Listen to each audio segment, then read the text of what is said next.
All of you come get some, because Mike Tyson's out here. He's waiting for you. All come get some. 50 fights. He's down. I'm Mike Tyson, and there's no one like me. 44 knockouts. Weight advantage, and he put it all there. Whoa. Because I'm confident I could beat any fighter in the world. Regarded by many as the most dangerous man to ever lace the gloves down. Tyson with an uppercut right up in the I can't help it who you are. You have to go down, because there's a law when Mike Tyson hits you. Today, we'll be counting down the top 10 most punishing Mike Tyson fights. So if you've clicked on this video to watch a couple quick 30-second knockouts, I'm afraid you're in the wrong place. Because after I kicked Stewart ass and give him a slow beating, nearly death. These are the men that were too brave or even too stupid to realize that they had no chance in winning the fight at all. Instead, they were just taking a long, overwhelming beating to the delight of the crowd. I'm champion of the world. I'll fight any man alive, and I feel I could beat anyone in the world. And I'll take on all comers.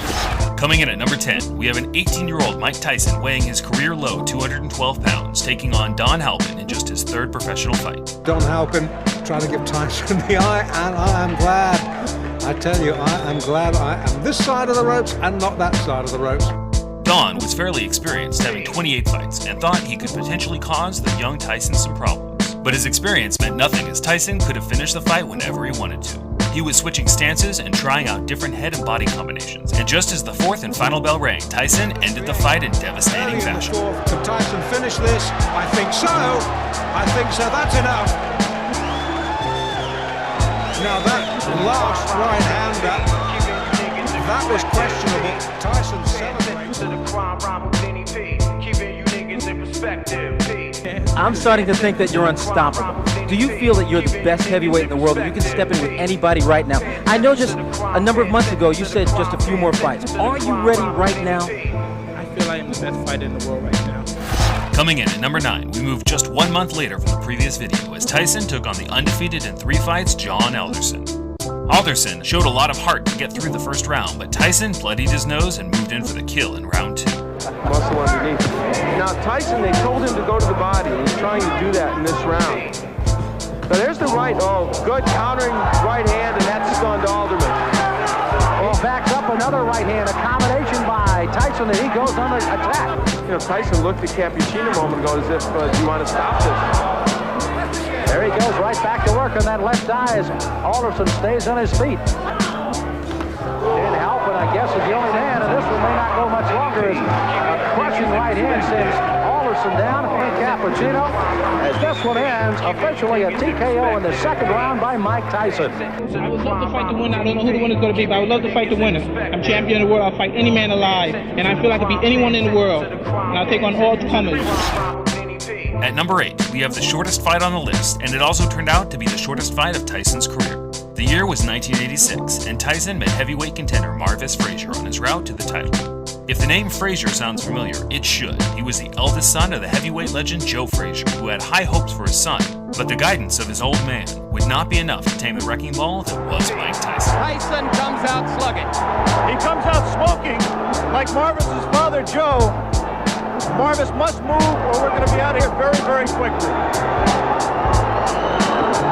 Uppercut, and Marvis is hurt. Frazier is down. Joe Cortez moves in to have a look, and he's going to stop the fight. It did not last 20 seconds. Marvis is badly hurt at this point. Uppercut again, and there is Marvis is out on his feet. Everything after this is just incidental. And I came out and I was confident. I knew the fight. I felt the deep in my heart I was going to stop him in the first round. At number 7, we have Tyson versus Jamison. The commentators from the fight were completely unaware of who the 6'4" heavyweight Mike Jamison was before the fight. But later sparring videos that were released from the Catskill gym would show that Jamison was one of the rare fighters that would train and spar daily with young Mike to help prepare Tyson for the big men in the heavyweight division. It was pretty well known that not many men could last a full sparring session with the aggressive Tyson, but Jamison proved to be a tough man, coming back day after day, fighting as hard as he could, and when they eventually met in the ring, he was prepared to take Tyson the full distance. Don't blink. This is round number 1. People have compared his punching power to guys like George Foreman and Joe Frazier, saying he punches the same, but he's so much faster. But wicked punches he throws. Just 13 days ago. Good left hook to the body. That's a very good sign. For young Mike Tyson. Mike Tyson in the black trunks figures to be the next heavyweight champion of the world. 5 and 6 punches. But Mike Tyson does it. He knows how to get him out of there, and he's going about it the right way. Here he comes, Tyson, who wants to be a finisher like Ray Leonard, Ray Robinson, and Joe Louis. Mike Tyson takes 2 steps forward. Let's go with a couple of lefts now, a right, a left. He's got him down. Mike Tyson sends Mike Jamison to the mat here in round number 4. Coming in at number 6, we have Iron Mike taking on Steve Zowski. Tyson had built up a record of 18-0 with 18 knockouts, and Steve had a record of 25 wins with 9 losses. Despite the 9 losses, with 4 by TKO, Zowski claimed to have never been knocked off his feet in his entire career. But now he was in with a different breed of fighter. And round number 1 is underway. Out comes Tyson, as he always does, pressing straight forward, doesn't wear a robe into the ring, doesn't wear his socks, just puts on the shoe, the trunks, and the gloves, and he's ready to go to war. His jab is just an awesome weapon to survive the first round. Tyson moves in and smacks it. That time is a short left hook to the head. A solid combination by Tyson, who rarely opens up. A solid right hand to the body by Mike Tyson, who looks to be just getting some real heavy live sparring butted, or maybe taking a thumb in the eye. So not tonight, he's a thumb as well. There's a solid right uppercut, Tyson's head. With about 3 seconds to go. And there is a solid shot. If Zowski stayed up after that one, I don't know. Kevin Rooney, rate his performance tonight.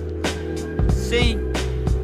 How about you rate your performance? I'm always giving myself a 0. I'm never impressed. Have you given yourself an A yet? Never. Have, never will. Probably never will. That's perfection. That's what we're striving for. At number 5, we have what would be the last 15-round heavyweight title fight ever recorded before the rules changed to 12 rounds in 1987. Mike's opponent would be the 1984 super heavyweight Olympic champion Tyrell Biggs, who had built up an unbeaten record as a pro and was the first to challenge Tyson for his unified titles.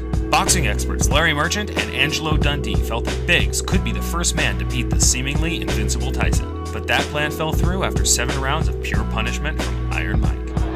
Biggs started to become a stationary target, which is wrong. It does the most damage. There was a big right hand, best punch of the fight. That was the left hook, Barry. That was the left hook I was talking about. And another big left hand, and Biggs is hurt. And there's a huge left hand. And a combination by Tyson. Biggs holding on a great deal now. There was a right hand by Tyson. And another. All the way back to amateur days. Another left hand, and there's a great shot. Biggs is in trouble. Oh, this is it. He is gone right now. He has no legs at all. And 10 seconds to go in a round. There's a left hand. He's down again. It's over. It's all over. And it wasn't even close. And what we've seen has happened so often, in which a fighter after a few rounds starts to hang on to Tyson. At number 4, we have Tyson taking on the former heavyweight champion, Pinklin Thomas. Thomas was an elite heavyweight in his time, having a jab that some say was the closest to Liston's jab, which is a compliment of the highest order. After an explosive start for Tyson, Thomas showed some skill to try and keep the young lion off him, but Tyson was slowly closing the gap, and in round 6 he put a devastating series of punches together that left Thomas out. And a right hand behind it. Thomas in trouble again. And now Tyson moves in for the kill. 2 uppercuts and a left hand. Thomas trying to hold on. Serious trouble. And down he goes. 4, 5, 6, 7, 8, 9. It's over. It is over. Fighting Tony Tucker and unifying the whole heavyweight division. Absolutely. I want a title so bad it's not even funny. At number 3, we have the 10-round annihilation of Jose Ribalta. After one of the most devastating knockdowns you will ever see in round 2, Ribalta got back up and endured a serious Iron Mike-style beating until the 10th and final round.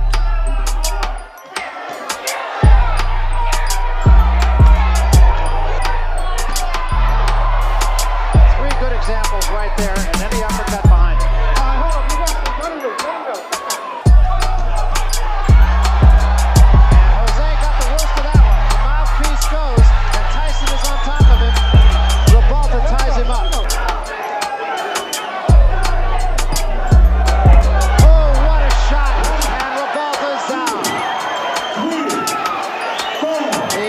but he is in some trouble.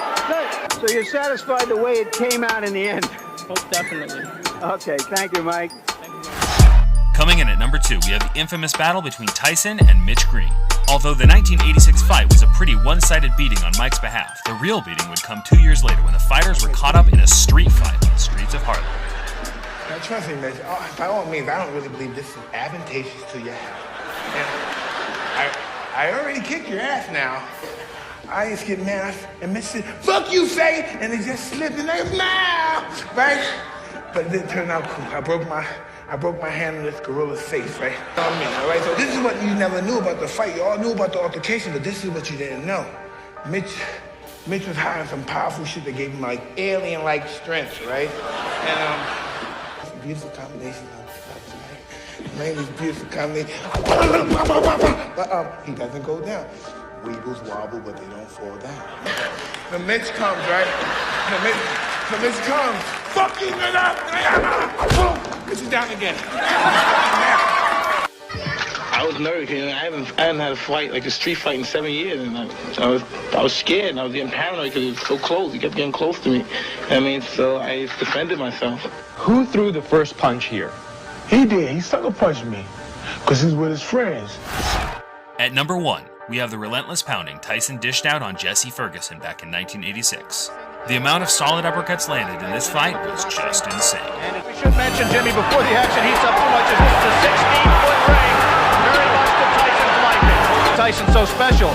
He threw a tremendous left hook, missed with it, and didn't go off balance. Always in position to punch.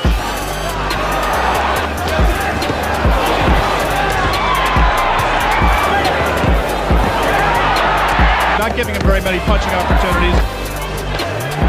No one in the arena believed before this began that it would go to a decision. He broke Ferguson's nose, Jim. He is in desperate trouble. He will not last much longer.